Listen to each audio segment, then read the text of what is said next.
Petit descriptif rapide sur l'antenne aérienne numéro 2 que vous avez ici. Donc c'est une antenne qui est tout aluminium, qui est léger, électroconducteur et qui ne rouille pas. Si je pose mon antenne sur la balance de précision ici présente, vous allez voir qu'elle fait à peu près 305 grammes avec les deux aimants et le fil de cuivre ici qui n'est pas fourni avec l'antenne.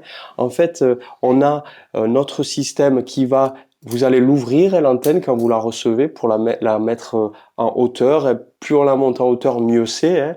Et puis vous avez un système de fixation ici qui est isolé du mât en aluminium, avec deux trous que vous pouvez utiliser pour fixer sur votre support. Vous voyez, il y a bien le plastique ici qui fait que l'isolation est bonne, l'énergie ne se perd pas. Et à l'intérieur du tube, vous voyez quoi? Vous voyez que ma tige filetée, elle traverse le tube et elle va le toucher au fond. Et ici, il y a un filetage plus le boulon bien contre qui fait qu'il y a un très bon contact entre mon système de câbles que je vais connecter à l'antenne et au contraire mon support est bien isolé de l'antenne.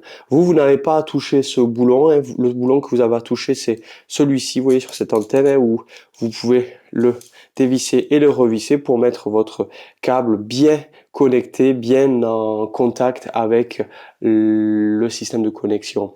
On a ici une série d'aimants et vous pouvez en rajouter si vous le souhaitez. Là, il y en a deux sur la tige filetée. Donc cette tige filetée, vous allez l'orienter dans l'axe nord-sud à la boussole et puis la pointe face au sud géographique, Je vous énumère pas toutes les sécurités, les petites sécurités qu'il y a sur cette antenne, mais là, par exemple, vous voyez, j'ai un système de double boulonnage pour éviter que ceci s'enlève. Ensuite, voilà, donc il faut la monter minimum, on va dire plus vous la montez au mieux c'est. Justin-Étienne Christoflo, il conseille à 6,25 m minimum.